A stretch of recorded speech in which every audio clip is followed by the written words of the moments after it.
Sa ating lipat bahay serye, may dumating dito sa bahay para tingnan yung mga gamit natin na hakutin. May sinasabi silang ghost month. No, mag-i-start yan ng August 13. Patuloy pa din ako sa paglilinis ng bahay at pag-iimpake para wala na tayong gagawin sa mga susunod na araw. Yan. Yan o. Oh. Yan. Nakikita natin yung mga ano dito. Sana panoorin nyo pa rin itong ating lipat bahay serye mga kapanalig.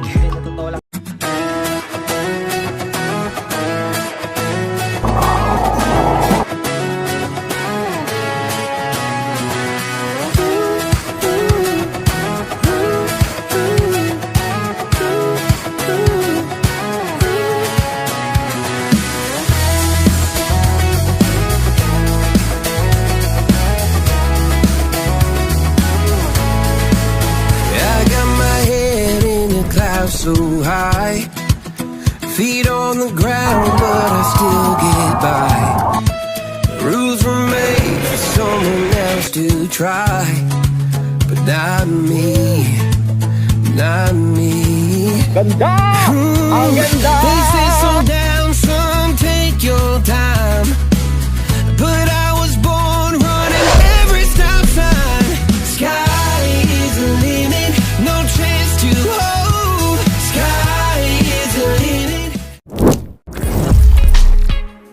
Merong bisitang dumating dito sa bahay. Siya yung titingin ng mga gamit natin kung kakasya ba sa truck pag tayo ay naghakot na papuntang Bulacan. Sinukat niya lang kung gaano kataas yung rep. Baka kasi mamaya daw eh hindi magkasya at hindi namin maikarga to.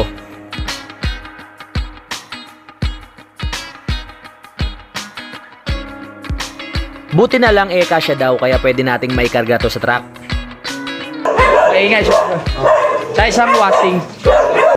Bukod sa isang rep, meron pa kaming washing machine na medyo malaki. Kaya sabi ko, kakasya ba? Kasya naman daw. At pinag-iisipan ko kung isasama ko pa tong sopa na to mga kapanalig kasi baka mamaya makasikip lang sa truck. Sinabi ko rin sa kanya na ikakarga namin yung mga alaga naming hayop. So sabi niya, wala namang problema, kakasya naman. Kung sakaling magkasundo, siya nga pala yung magiging driver ng truck natin. Kayo na mag-usap kasi ako lang yung kausap. Hindi naman ako na kasi. Oo. Kung halimbawa sa driver, Oo. sabi niya, ikaw na mag-drive rin. Si Kabady yung tanong natin galing kay Richard kasi sila yung may alam ng mga truck na pwedeng ano natin yung mga gamit dito. Importante kasi yung rep tsaka yung mga alagang hayop. Yung mga makatawag ito, may hatid natin ng maayos. Kaya, yung makikibalita pa tayo kasi yung truck merong gagawin sa Monday. Dahil nga sinusunod natin yung pamahiin, kailangan kasi 9 to 11 may biyahe na yung mga gamit. So, ganun ang Sabi siya, hindi naman tayo Chinese pero walang masama kung maniniwala tayo eh. Sabi siya feng shui eh. Diba? Wala na mawawala eh. Kaya ganun, sundin na natin para gusto nga natin maging maswerte ang buhay eh. So gawin natin lahat para maging maswerte. Yun. Kaya salamat kay Kabady at kay Kagrasa. Pupuntahan ko pa yung yung may-ari ng truck para makausap ko kung pwede siya ng Monday. Tapos siya na lang magiging driver natin. Alright. Salamat ha. Alright, balita na lang. Kailan ka makapunta doon? Siguro bukas kasi mag-aayos pa ako dito. Bukas. Oo. Ayos ko muna yung mga bibit-bit. Kasi sa pagkarga niyan, Oo. Mabilis na yun. bagay si parang kagrasa mo. Oo nga eh. Nag-chat na nga si Jumong. Sasama din yun. Oo nga eh. Diba sabi ko, pag di mo pa Okay, kaya... kaya naman dalawa doon sa May service ka pa? Motor. Motor? Ay! Oo. Hindi naman. Dalawa sila. Oo. Dalawa unahan. Pwede. Oo. Si parin Jomong saka si Kagrasa. Kagrasa. Okay na naman nata si Jumong. Nag-chat sa akin kanina. Gusto tumulong. Okay naman. Para pa uwi sa truck na sila. Oo. Oo. Para doon na tayo Sabay magkainan. sa akin. Oo. So ganun na lang ah. Salamat. Salamat. Sige. Oo. Bale po to. Pupunta ka bukas. Bukas para makausap ko po. Para ma-schedule natin. Parang kayo na mag-usap para kasi ito yung pang-amin yan sa presyo ko lang. Bakit? Hindi naman may-ari. Oo. Mahirap yung parang kayo nung tawaran ko. Oo. Maganda kasi yung kakilala eh. Kasi pag sa Lalamove tayo minsan hindi natin ka-vibes yung mga driver o yung mga tao. Hindi tayo minsan maka-request na mga pwede nating Basta alam nyo na yun, di ba? Maganda natin kakilala. Oo. So yun na lang, balitaan na lang tayo. Sige. Thank you, thank you. Okay, man lang. Alright. Sige. Tama na. Wala na. Habang nagkakalikot ako dito ng gamit sa baba ng lababo, merong sinabi sa akin si Papa tungkol sa sopa. Okay naman at tama rin naman siya. Imbis na bumili ka ng bagong sopa, pwede mo na i-repair yan. Doon sa upholstery ba yung tawag? Oo, upholstery. Yun, oo nga. Tignan natin kung magkano abutin. Hindi kasi kung bibili ka ng bago, mas mahal. Oo nga, sa bagay. Repair mo lang yan. Sa panahon ngayon kasi, yung word na tipid, yun ang kailangan natin eh. Kung may suggestion ni Papa. Kasi pag bibili tayo, nasa 25, 20k. Di ba pa? Repair mo na lang yan, baka singilin ka lang yan ng mga 8,000 eh. Oo. Tsaka yan, sure na yan na maganda.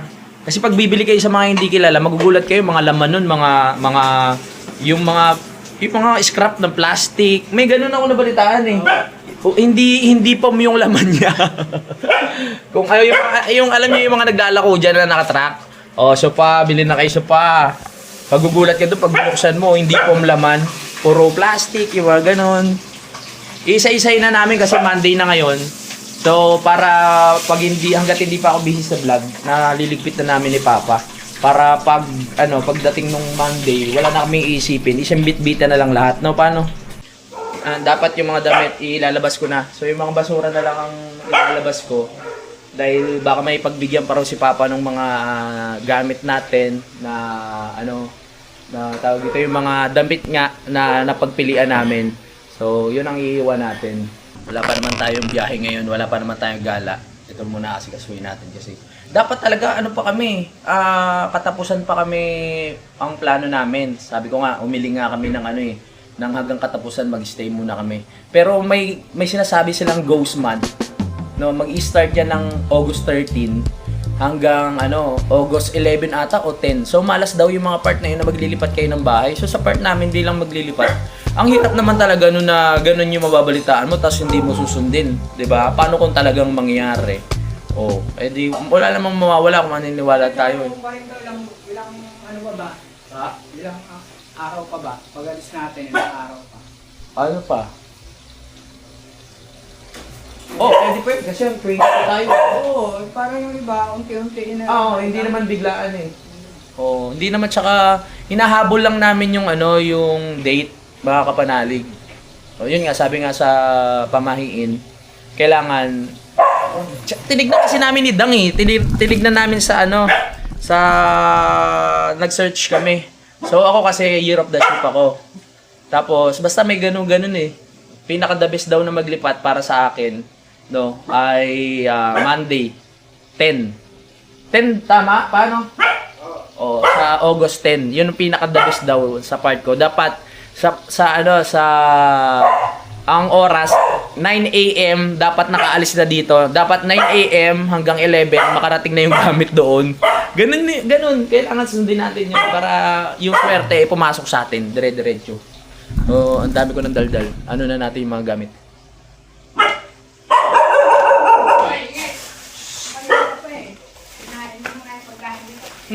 Ito mga lang naman to, papeles na pinagpupunit-punit.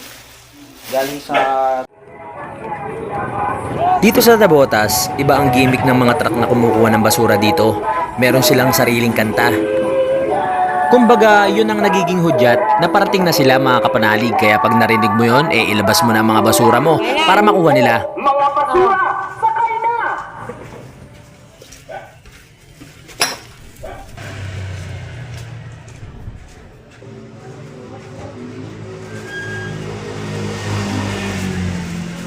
Yan itong mga damit, may pagbibigyan daw si Papa nito sa Bulacan.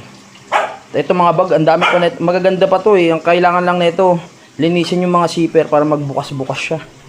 Ang tagal na sa akin nito, ito pa yung ginamit ko sa short film namin ni Idol Japper nung kasama si John Riot. Kung maalala nyo, ito yung bag na gamit ko nun. Yung sorry, yung tinamaan ako. Tapos duguan, di ba? Ayan yan. Ang oras na ba?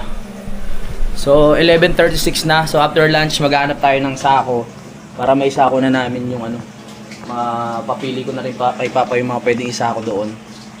Maganda na yung yung nagre-ready tayo ng maaga-aga. Meron pa tayong ilang days eh. Para isang bitbita na lang. wala na tayong maintindihan. Tulad nga na sabi ni Papa, ilang days pa naman yung ano namin, hanggang 22 pa kami dito eh. So, sa paglipat namin ng 10, ilang days pa yun, pwede pa namin unti-untiin yung iba. Kahit sa motor na lang ikarga, ano paano? Yung mga maliliit lang na pwedeng ikarga sa motor, doon na lang kasi may box naman kami, tsaka pwede itali-tali.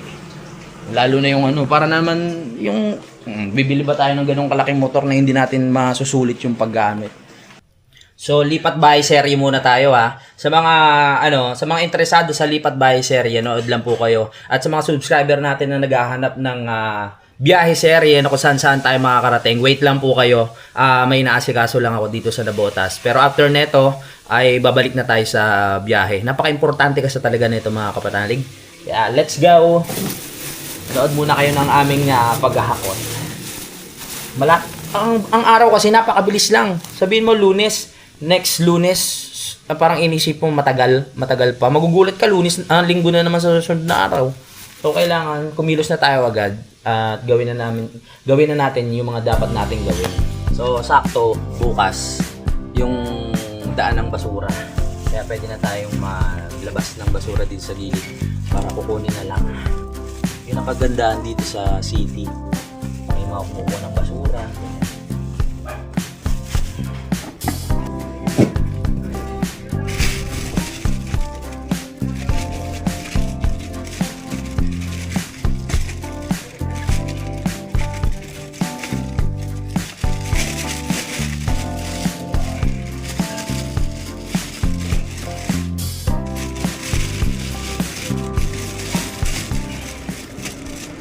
Alright, so kailangan lang natin bumili ng sako, no? Dahil isasako nga namin yung mga laman ng tawag dito, laman ng ilalim ng lababo kasi kahit ako marami akong gamit doon, hindi ko na alam kung ano mga na-stock na yun. Ang tagal na, ilang years hindi ko na nasisilip kung anong mga gamit na meron doon.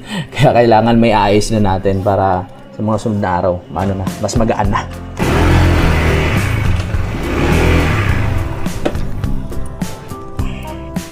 Sara muna natin to. Pero hindi ko nalalak kasi ang lapit lang nabibilihan natin. Sobrang lapit lang. Umuulan na. Saglit lang yan.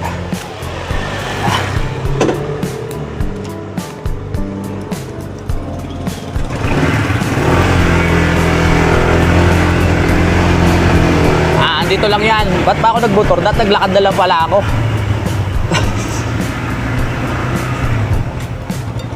Alright.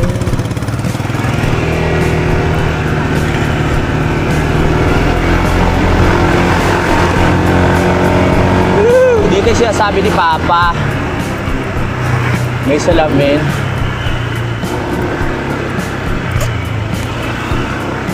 Dito, tanong bukas ba? Bukas. Sako for sale, oh. Sako. Bili tayo sako. Pagbilan. Doorbell. Ding dong. Bilan. Ilang piraso lang yan? Mga 5 piraso po. Regards mo. Sige.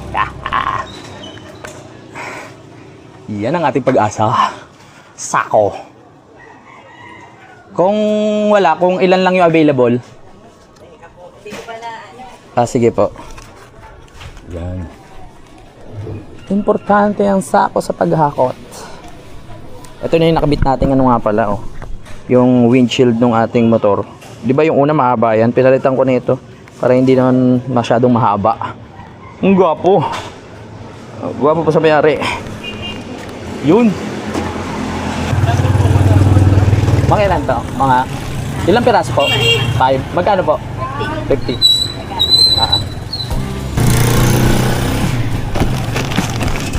Yeah. Thank you. All right.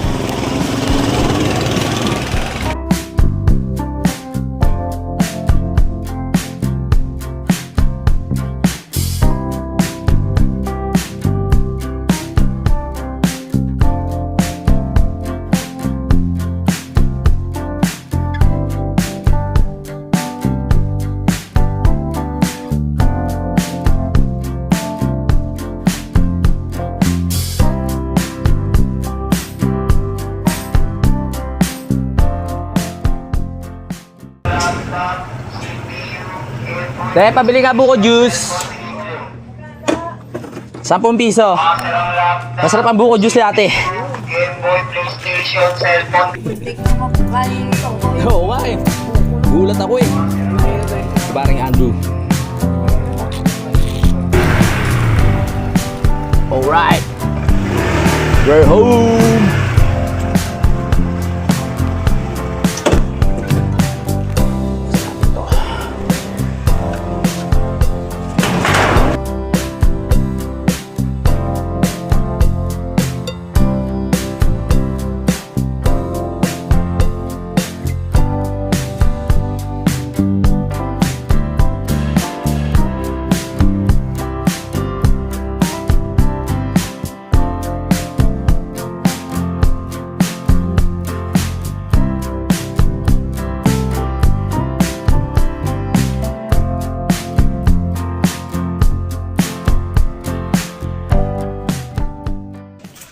We're going. Okay, ilan ba to? 1, 2, 3, 4, 5. Pero malaki to eh. Kal, kilala mo pa ako? Hindi, kilala ko niyan. Kilala ko niya si Kal. Kilala ko niya si Kal, oh. Kal. Ha? Pinilian na ni Papa yung mga damit, oh. Dami yan, Wencho. Tsaka may bag pa dito sa sa loob niyan, eh. Kabili na tayo ng sako. Kakain muna ako. Salamat pala kay Papa. Nag-prepare ng food. Ano ulam natin na pa? Bachoy. Uy, Mga binatulungan. wow!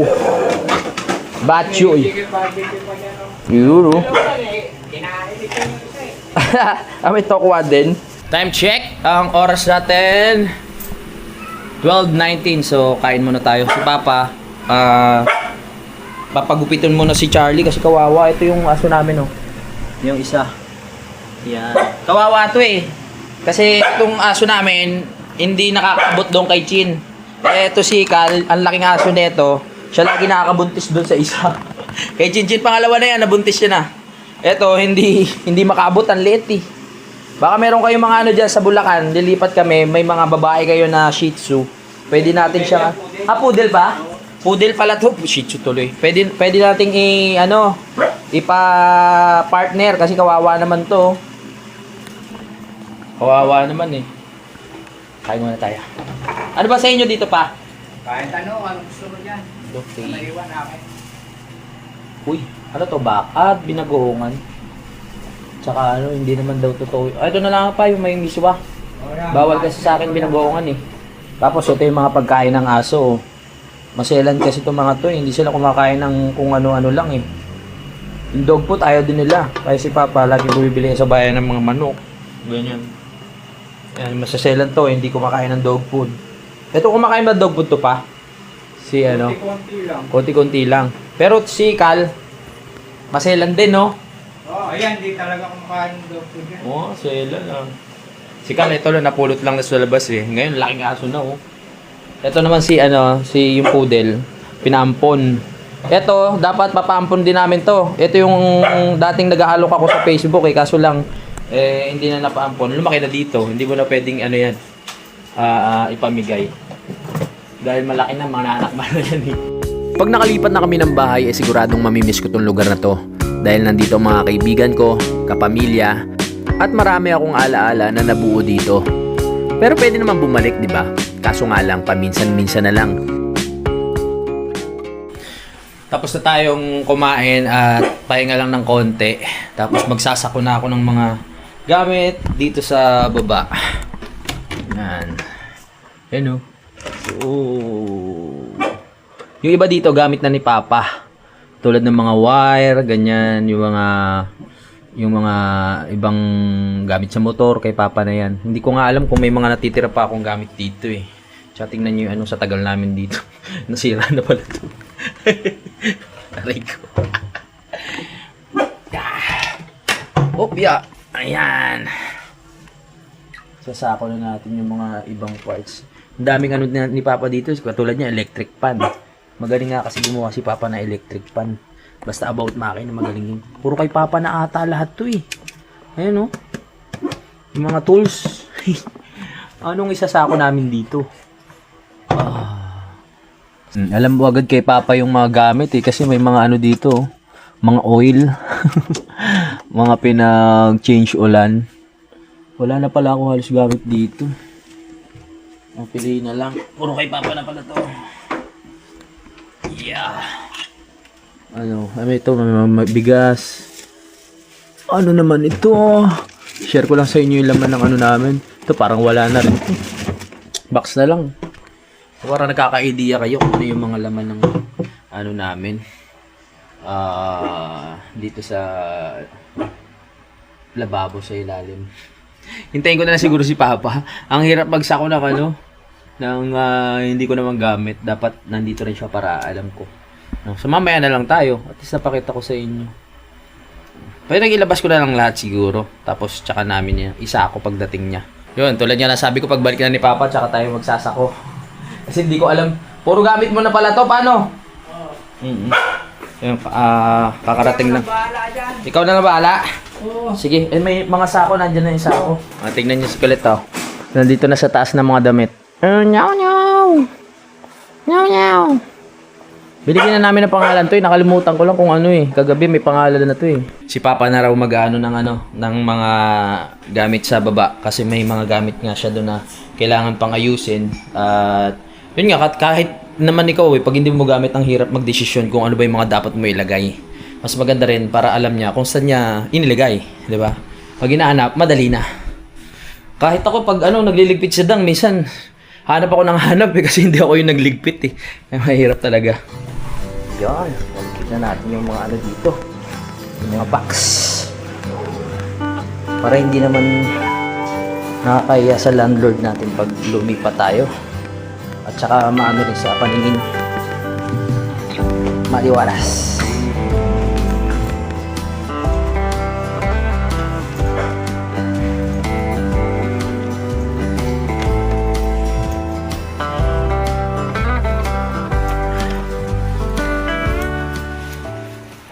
Wala na si Papa. Ay, wala na si Papa. Umalis si Papa, no? Inano na yung aso, kinuha na si Charlie dahil pinagupitan kanina. Tsaka dito malinis na. Inalis na rin namin yung mga kalat doon na nakaharang. Hinaharangan kasi namin yan, mga kapanalig, para yung mga aso hindi aakyat dito. Minsan kasi umaakyat sila dito tapos parang kumakatok sila dito sa pinto, no? Ay, inalis na namin para makababa ng maayos at dire-diretso. Nagyari sa'yo? Charlie! Ano nangyari sa'yo? Ang taba niya pa rin eh, oh. Pero may na siya. Pinasemi para hindi na mainit. Uy! Tudaw! Tudaw!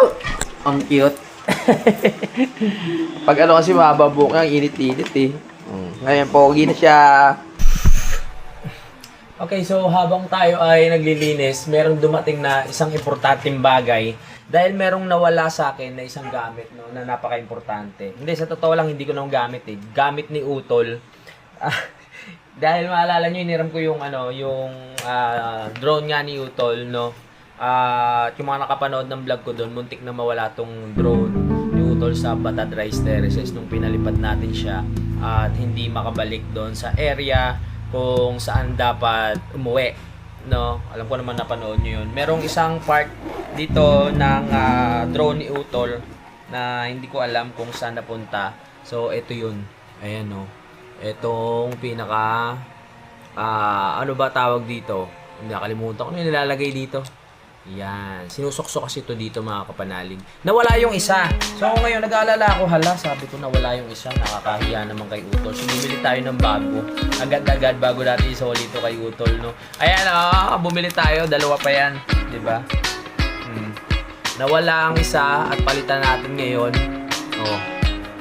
So bali tatlo na to. May palitan na. Itatabi ko na to. Napakalaking bagay ng drone na to kasi kung hindi tayo nakahiram kay Utol nung nakaraan, hindi madadagdagan ng kulay ang ating vlog. Kailangan pag may nawala, palitan. No? Buti na lang talaga, nakabalik yung drone. Nawala lang tong maliit na to at kayang-kayang palitan agad. Pero kung yung drone ang nawala, ay nako, malamang hindi na talaga agad mapapalitan. Yan no, swak na swak. Alright. So, pwede na natin siya magamit. Napakaganda nitong drone na ni YouTube. Nakalimutan ko lang kung sino nagbigay niyan kay Utol. Salpak na natin dito para magamit pa natin sa mga susunod at kailangan na natin talagang ingatan. Nakakamiss tuloy yung biyahe namin sa Norte, no? Sariwang-sariwa pa dahil ilang araw pa lang ang nakakalipas. Parang feeling ko nga gusto kong bumalik, pero sa mga susunod na panahon na. Ni-invite kasi kami doon sa ni Ate Grace sa araw ng yung mismong piyesta. Yung araw ng piyesta ay yun na ata yung araw ng hindi ata piyesta eh. Araw ng anihan. So maganda raw doon kasi wala pang mga vlogger na nakakapagpakita sa vlog ng panahon ng pag-aani nila doon. So tingin ko talagang naging interesado ako doon sa sinabi ni Ate Grace. Yung mga month ng June o July, parehas lang ng month ng pag-alis natin. Hindi kasi natin yung nabutan yung yung tawag dito, yung mga panahon na may tanim pa, no? Sabi ko nga napakaganda nung Batad Rice Terraces o yung kahit yung iba, kung meron pa siyang green na tawag dito, na tanim na green at saka yellow para talagang kapansin-pansin. Pero kahit naman hindi natin inabutan yung yung may tanim pa, maganda na sa experience na nakarating tayo at nakita natin ng malapitan, no? Iba na sa feeling yun. Ko na to, sabi ko na para secure na. Alright, diyan ka lang ha, baka magaling sa ating si Utol, di na tayo pahiramin. So update ko lang kayo, no? Sa paglipat namin, ginawan ko na ng paraan para magkaroon kami ng gate doon sa Bulacan. Kasi syempre alam niyo naman, pag may gate, mas safe. Yun nga, mas safe sa gabi. Tapos pag walang tao, ang hirap kasi sa isang bahay pag walang harang. Lalo na si Dang at si Papa yung nasa bahay, mas maganda yung may gate doon. Meron naman tayong aso, no? At yung aso namin ay matatapang, kaya okay naman. Pero mas maganda kung meron tayong gate. So nagawa na natin ng paraan. Magda-down na ako ng nasa 10K, tapos pag ikakabit na, tsaka na lang babayaran yung kulang pa. Excited ako para doon kasi syempre iba sa feeling pag may gate. Talagang feeling safe ka at hindi ka mag-iisip ng kung ano-ano. Nagpasabay na rin ako ng mga materials para sa paggagawa namin ng harang doon sa gilid para sa mga alaga naming aso, no? Para mas sila doon, mas mag-enjoy. Ayun, yun lang naman, update muna. Yun, may mga sasama atang Team Kapanalid para sa pag-aano namin sa mabilisang paghahakot. Pero hindi pa ako nakahanap kasi ng truck talaga. Pupuntahan ko pa sana mamaya, tingnan ko mamaya or bukas yung kausap ko kahapon. Kasi yung pumunta dito ay siya yung pinaka-driver, pero yung may-ari ng truck ay hindi ko pa nakakausap. So yun ang kailangan natin puntahan para maging clear o maging mas maayos ang usapan pag yung mismo may-ari ang makausap natin. Excited pa ako sa ating magiging camping kasi halos kompleto na yung mga gamit ko, no? Katulad nga ng kutsilyo na binili natin doon sa Norte. Talagang ito yung isa sa nagpadagdag ng init ko sa pagka-camping, no? Sa ngayon hindi pa talaga tayo makapag-camping. Pero ayan, tuwan-tuwa ako. Pag inisip ko na meron akong kutsilyo na mga gamit natin, ay talagang ginaganahan ako. Kumbaga, nagiging partner siya sa mga binili ko rin. Ito, sa Shopee lang naman to. Maliit na sangkalan para hindi naman siya bulky. Ayan. At syempre, yung ating mga kahoy na kutsara.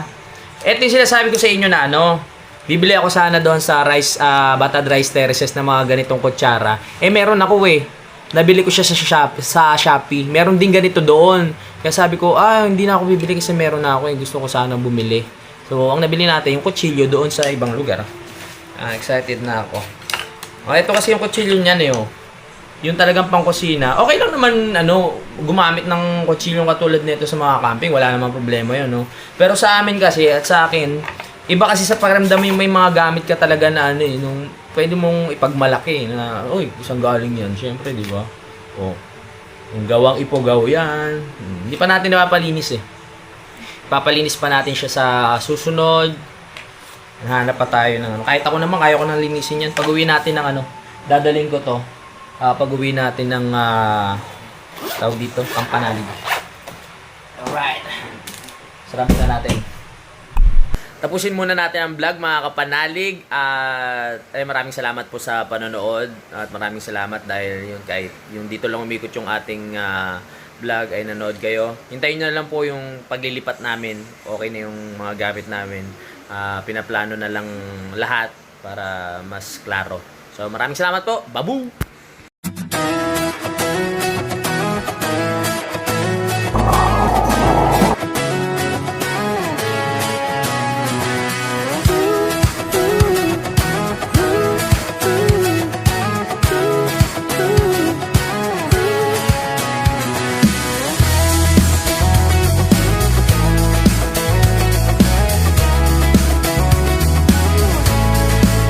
I got my head in a cloud so high, feet on the ground, but I still get by.